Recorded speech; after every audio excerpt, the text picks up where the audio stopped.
Graça e paz, seja muito bem-vindo, muito bem-vinda à primeira aula da sala de novos membros da Primeira Igreja Batista de Quixeramobim. Hoje nós vamos estudar sobre a Igreja Verdadeira. Qual é a Igreja Verdadeira? Ao fazermos essa pergunta, meus amados irmãos, nós quase sempre eh, respondemos apontando alguma denominação.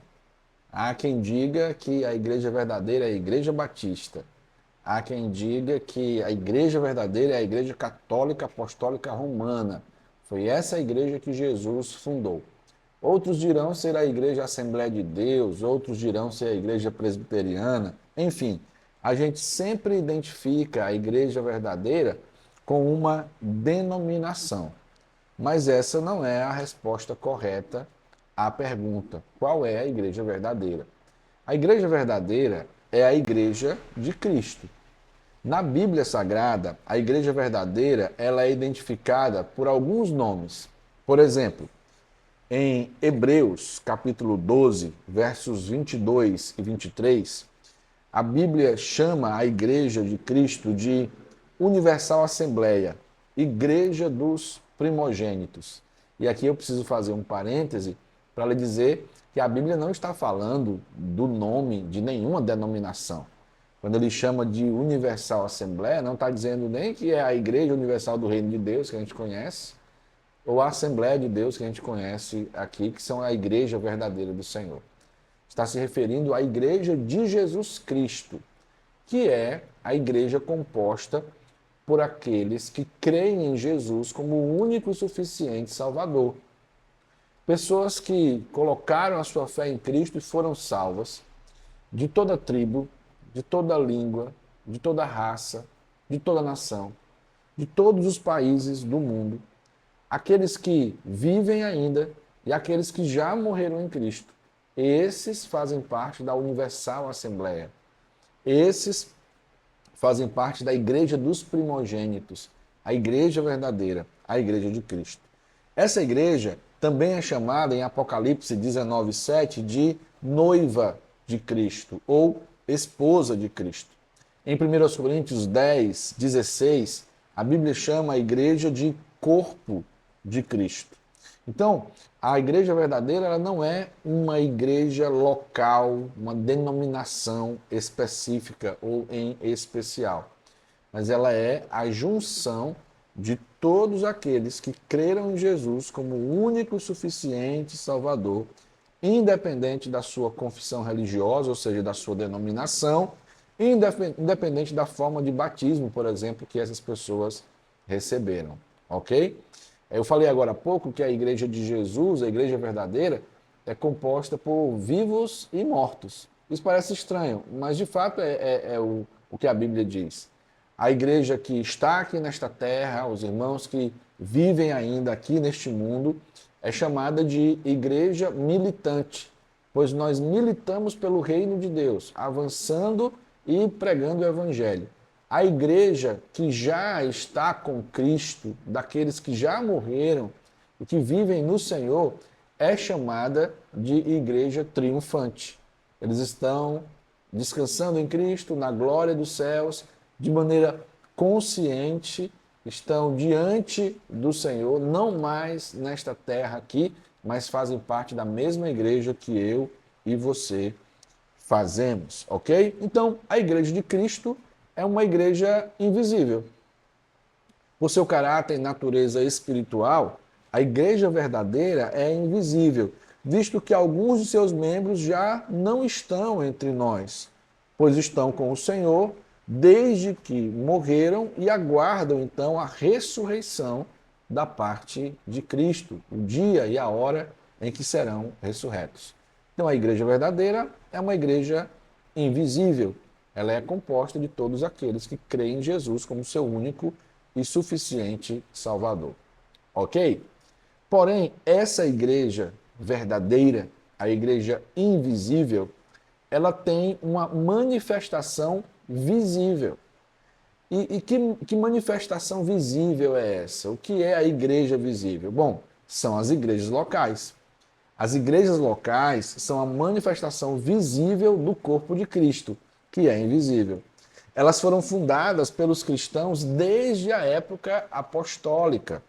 Em 1 Coríntios 1, verso 1 e 2, Gálatas 1, verso 1 e 2, 1 Tessalonicenses 1, verso 1, a Bíblia nos mostra Paulo escrevendo para as igrejas destas cidades.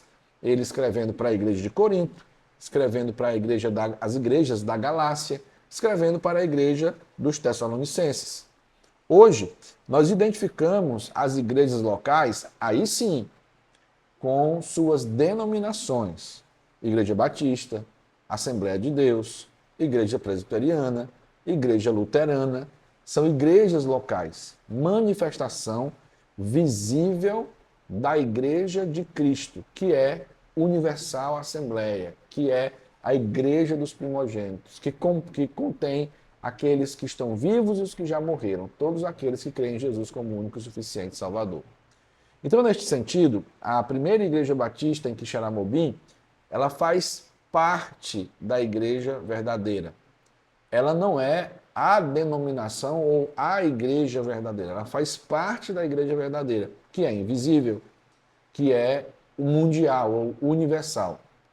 Assim, a primeira Igreja Batista em Quixeramobim é uma igreja local. Ela é uma manifestação visível do corpo de Cristo, da noiva de Cristo, da Universal Assembleia, da Igreja dos Primogênitos. Tanto ela quanto as outras denominações fiéis à palavra do Senhor. O local ou o edifício onde o povo de Deus se reúne é chamado de templo, de santuário, de igreja, de catedral. Mas a verdade é que o templo, o prédio onde a gente se reúne, não é a igreja. É o local de reunião da igreja do Senhor. E é bem verdade também que dentro das igrejas locais estão os salvos, aqueles que fazem parte da igreja verdadeira, e infelizmente alguns perdidos. Dentro das igrejas locais, inclusive dentro da nossa igreja, da PIB de Quixeramobim, a nossa igreja não é diferente nesse aspecto, não é? Existem aqueles que levam Deus a sério e existem aqueles que não levam Deus a sério. Existem os cristãos espirituais e existem os crentes carnais. Ok? Entendido então essa primeira parte?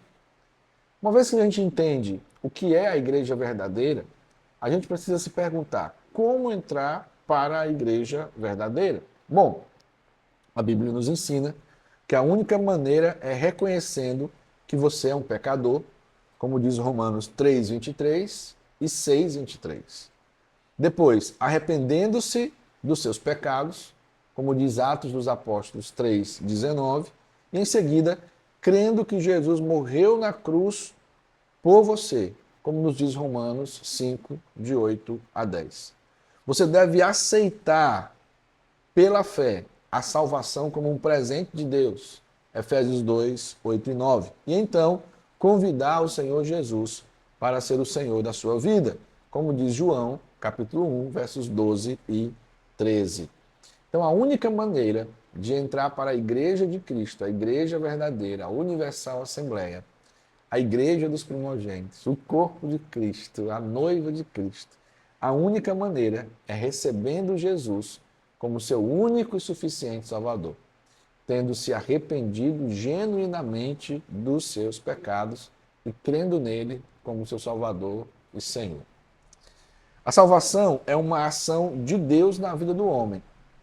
Você torna-se membro do corpo de Cristo pela ação do Espírito Santo. Não é algo que vem de nós. O Espírito Santo é quem nos convence do pecado, da justiça e do juízo. Você pode agora mesmo conferir o que a Bíblia diz em João, capítulo 16, versos 8 a 11. Ele é quem nos convence. Ele é quem trabalha no nosso coração para que nos arrependamos dos nossos pecados e creiamos em Jesus como Senhor e Salvador. O Espírito Santo, além de nos convencer do pecado, da justiça e do juízo, é aquele que nos sela para o dia da redenção. E o que é esse dia da redenção? É o dia em que o Senhor Jesus voltará para buscar todos aqueles que são seus. Esse dia da redenção é um outro nome dado a o dia em que nós seremos finalmente glorificados. Vamos abrir então nossas Bíblias em Efésios 1. de 10 a 14, eu gostaria de ler este texto com você. Efésios, capítulo 1, versos 10 a 14. A palavra de Deus nos diz o seguinte: de fazer convergir nele, na dispensação da plenitude dos tempos, todas as coisas, tanto as do céu como as da terra. Em Cristo fomos também feitos herança, predestinados segundo o propósito daquele que faz todas as coisas conforme o conselho da sua vontade, a fim de sermos para louvor da sua glória, nós, os que de antemão esperamos em Cristo. Nele também vocês, depois que ouviram a palavra da verdade, o evangelho da salvação, tendo também nele crido, receberam o selo do Espírito Santo da promessa. O Espírito é o penhor da nossa herança, até o resgate da sua propriedade, em louvor da sua glória. Então o Espírito Santo é aquele que nos convence do pecado, da justiça e do juízo, que nos leva à regeneração, à conversão verdadeira, e ele é o penhor da nossa salvação, a garantia de que essa salvação será completa quando Jesus voltar e nós formos finalmente glorificados. Vejamos agora quais são as consequências da nossa salvação. Quando você recebeu a Cristo como Senhor e Salvador, o que aconteceu com você? A primeira consequência é o batismo no Espírito Santo. Ao crer em Jesus como o seu único e suficiente Salvador, ele o batizou com o Espírito Santo. Algumas igrejas ensinam que o batismo com o Espírito Santo é algo posterior à conversão. É uma segunda bênção, é algo que você precisa buscar depois e que se evidencia pelo falar em línguas. Nós temos aqui uma gama de textos bíblicos que mostram que na hora que ele te batizou, que você entregou sua vida a Jesus, o Espírito Santo batizou você, tornando você membro do corpo de Cristo, a sua igreja. Vamos ler, dentre esses textos aqui elencados, 1 Coríntios, capítulo 12, versículo 13. 1 Coríntios 12 e 13. Veja o que o apóstolo Paulo diz. Pois, em um só Espírito, todos nós fomos batizados em um só corpo, quer judeus, quer gregos, quer escravos, quer livres. E a todos nós foi dado beber de um só Espírito. Veja que Paulo diz que nós somos batizados em um só corpo, ou seja, na hora que você creu em Cristo, o Espírito Santo batizou você, e a palavra batismo significa mergulho. Quer dizer que ele mergulhou você no corpo de Cristo, ele inseriu você no corpo de Cristo. O Espírito Santo, ele nos convence para a salvação, ele é a garantia da nossa glorificação, e ele nos batizou quando entregamos a nossa vida a Cristo, para que nós pudéssemos fazer parte do corpo de Cristo, que é a sua igreja. Amém? Muito bem. O sujeito da salvação é Jesus. Ele é quem salva o pecador. Jesus é o sujeito da salvação. Ele é quem salva. Ele é quem veio buscar o pecador. Lucas 19:10, que tem aqui no nosso slide, o Senhor Jesus está na casa de Zaqueu e no final daquele encontro, quando Zaqueu demonstra arrependimento e é salvo, Jesus diz assim: hoje veio salvação a esta casa, porque este também é filho de Abraão. Porque o Filho do Homem veio buscar e salvar o que se havia perdido. Não existe outro Salvador. Em Atos 4:12, o apóstolo Pedro, acompanhado de João, ele diz o seguinte: não há nenhum outro nome dado entre os homens pelo qual importa que sejamos salvos. E ele se referia, obviamente, ao nome de Jesus. Quem é o agente da salvação? O agente da salvação é o Espírito Santo. Como nós já vimos, é ele quem convence o homem perdido. É ele quem nos convence do pecado, da justiça e do juízo. E o objeto da salvação? O objeto da salvação é o homem perdido. Ele é quem precisa ser salvo. Romanos 3:23 nos diz assim: porque todos pecaram e separados ou destituídos estão da glória de Deus. Quando você entregou sua vida a Jesus, o Espírito Santo batizou você no corpo, colocou você no corpo de Cristo. Mas não somente isso. A Bíblia nos ensina que ele passou a viver em você. Ao crer em Jesus como seu único e suficiente Salvador, o Espírito Santo passou a habitá-lo. Ele está em você. 1 Coríntios 3, 16. Vamos ler? Capítulo 3, verso 16. A Bíblia diz assim: Vocês não sabem que são santuários de Deus e que o Espírito de Deus habita em vocês? Então, a Bíblia afirma categoricamente que o Espírito Santo mora, habita em todo aquele que creu em Jesus como Senhor e Salvador. Ele é o penhor, a garantia de que você pertence ao Pai, como nós vimos agora há pouco, em Efésios capítulo 1, de 12 a 14. E é exatamente por isso que você, uma vez tendo sido salvo pela graça, uma vez tendo crido em Jesus como seu único e suficiente Salvador, pode ter a segurança da vida eterna. Uma pessoa salva não perde a sua salvação. A Bíblia ensina exatamente isso. Uma vez salvo, salvo para sempre. Por quê? Porque a nossa salvação não depende de nós. A nossa salvação depende de Deus. Sempre dependeu de Deus. Então você está salvo e salvo para sempre. Nem 1000 demônios conseguirão tirá-lo das mãos de Jesus. Vamos ver isso em João, capítulo 10. Evangelho de João, capítulo 10, versos 27 a 29. Jesus, ele traz a nós uma palavra que conforta o nosso coração, que nos dá essa segurança de salvação e de vida eterna. O texto bíblico diz assim, Jesus falando: As minhas ovelhas ouvem a minha voz, e eu as conheço, e elas me seguem.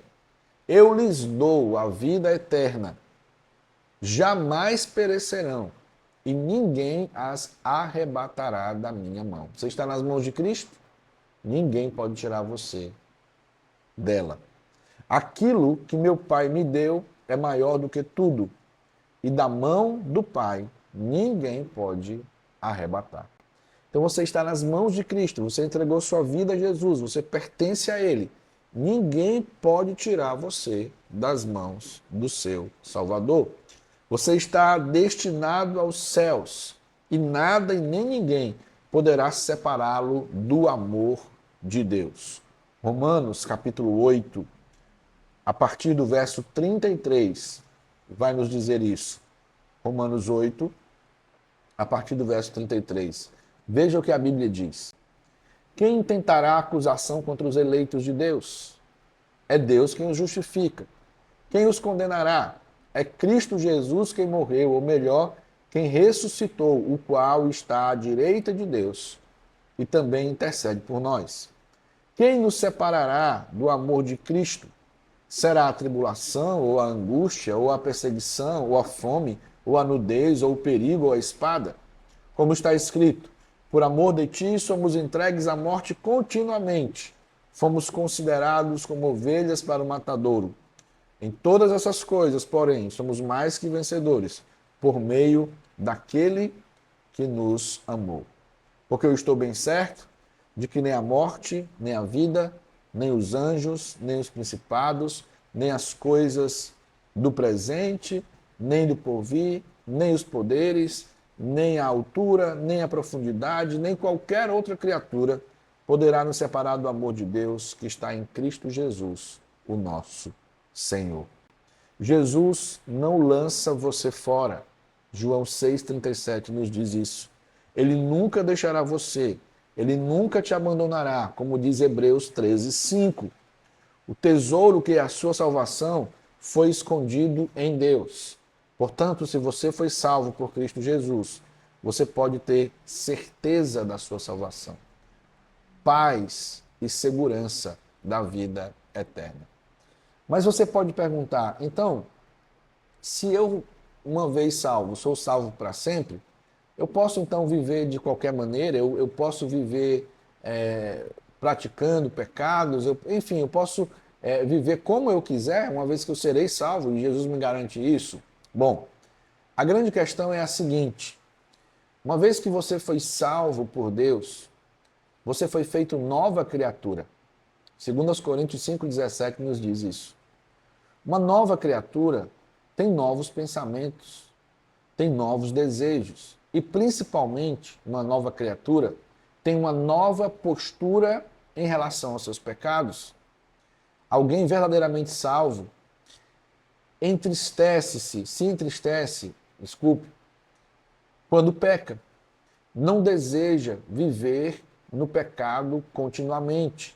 Se arrepende genuinamente quando peca e conserta os seus caminhos. Se uma pessoa vive em pecado e nada sente, é possível que ela jamais tenha sido salva de verdade. Portanto, ninguém pode perder algo que nunca teve. Eu quero compartilhar com você 1 João, primeira carta de João, capítulo 3. Veja o que ele diz aqui no verso 6. Ele diz o seguinte: todo aquele que permanece nele não vive pecando.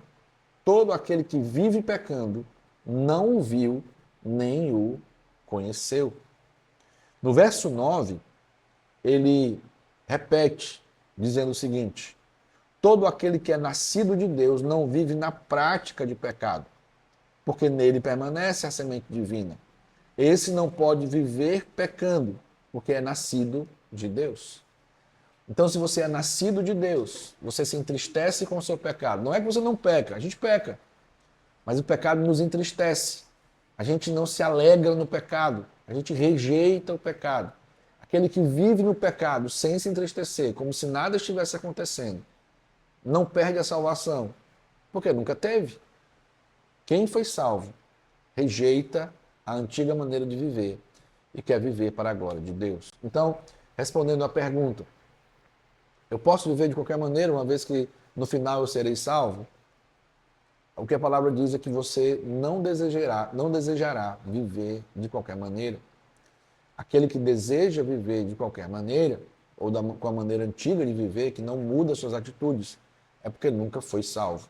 Quem nunca foi salvo não pode perder a salvação. Outra consequência da nossa salvação é a paz e a reconciliação com Deus. Ao crer em Jesus, você passou a experimentar a paz de Deus. Romanos 5,1 diz o seguinte: justificados, pois, por meio de Cristo, temos paz com Deus. Você foi reconciliado com Deus. A nossa situação antes de crer em Jesus era de inimigos de Deus, filhos da ira. Mas o Senhor Deus, em Cristo Jesus, nos reconciliou consigo mesmo, como diz 2 Coríntios 5, de 18 a 20. Você recebeu o perdão de todos os seus pecados. Romanos 8,1 diz assim: portanto, já nenhuma condenação há para os que estão em Cristo Jesus. Por isso, você não precisa levar sobre si qualquer sentimento de culpa. Cristo perdoou os teus pecados. Você hoje tem paz com Deus. Você é amigo de Deus. Amém? Muito bem. Voltando agora à igreja, uma vez que nós já vimos qual é a igreja verdadeira, como entrar para a verdadeira igreja, e vimos as consequências da salvação na vida daquele que é salvo, nós vamos agora pensar sobre os critérios para escolher uma igreja local. Como você deve escolher uma igreja para se congregar? Uma vez que você se tornou membro do corpo de Cristo, por confessar a Cristo como seu único e suficiente Salvador, então chega o momento de você escolher uma igreja local para congregar-se. Eis alguns critérios para facilitar a sua escolha. Primeiro, escolha uma igreja fiel às Escrituras. Você considera que a PIB de Quixeramobim é uma igreja que prega a palavra, que prega fielmente as Escrituras Sagradas, que ensina o que a Bíblia diz? Segundo, escolha uma igreja em que Jesus seja o único objeto de culto, devoção e adoração. A igreja existe para adorar a Cristo. Portanto, se uma igreja adora ou venera qualquer outro ser, qualquer outra pessoa que não a Jesus, ela não deve ser uma igreja seguida, a ser seguida. Terceiro, escolha uma igreja. Desculpe. Terceiro, escolha uma igreja comprometida com os valores do reino de Deus. Quais são os valores do reino de Deus? A justiça. Quais são os valores do reino de Deus? A santidade. Quais os valores do reino de Deus? O amor uns para com os outros. Uma igreja para se congregar deve ser uma igreja que segue esses valores, que pratica estes valores e que está comprometida com estes valores. Quarto, escolha uma igreja onde você se sinta bem. Você deve estar numa igreja onde você concorde com os usos, os costumes, a cultura daquela igreja, a visão ministerial daquela igreja, as doutrinas daquela igreja têm que ser bíblicas, como eu falei agora há pouco, e deve ser um lugar onde você sinta-se bem e tenha bons relacionamentos. É importante escolher uma igreja local? Com certeza sim. Ela é importante, pois é o lugar onde você é aperfeiçoado na fé. Efésios 4, 7 e de 11 a 16 nos mostra que na igreja local nós somos edificados para nos parecermos mais com Cristo e para servirmos ao Senhor. Por que uma igreja local é importante? Ela é importante pois é o lugar onde você é preparado para a luta, a batalha espiritual, que é real. Veja Efésios 6, de 10 a 18. Ela é importante pois é o lugar onde você é instrumentalizado para o serviço cristão. 1 Tessalonicenses 2, de 10 a 14. 1 Coríntios 12 vai tratar dos dons espirituais. É ali na igreja local que você não somente tem ciência dos dons, você os descobre e você os coloca em prática. Então a igreja local é extremamente importante. A palavra de Deus nos diz em Hebreus 10, 25, que nós não devemos deixar de nos congregar. Você pertence à igreja verdadeira? Nenhuma instituição humana poderá salvar você. A igreja, a primeira igreja batista em Quixeramobim, aqui ainda tem igreja batista Betel, mas a primeira igreja batista em Quixeramobim não pode salvar você, somente Jesus. Antes de se tornar membro dessa igreja, ou de qualquer outra igreja local, esteja seguro de que você pertence a Cristo, a igreja verdadeira. Porém, é uma grande alegria para nós saber que você se sente bem na PIB de Quixeramobim, entende que essa igreja é uma igreja fiel às Escrituras, compreende que essa igreja pode ajudar você a crescer na fé, no conhecimento do Senhor e da sua santa palavra, e que você se sente bem no nosso meio. Eu espero que a cada dia que se passe, essa certeza em seu coração seja firmada pelo Senhor, e que através do batismo você possa assim confirmar a sua fé em Jesus e o desejo de se tornar membro da nossa igreja. Que Deus te abençoe. Até a nossa próxima aula da nossa sala de membresia.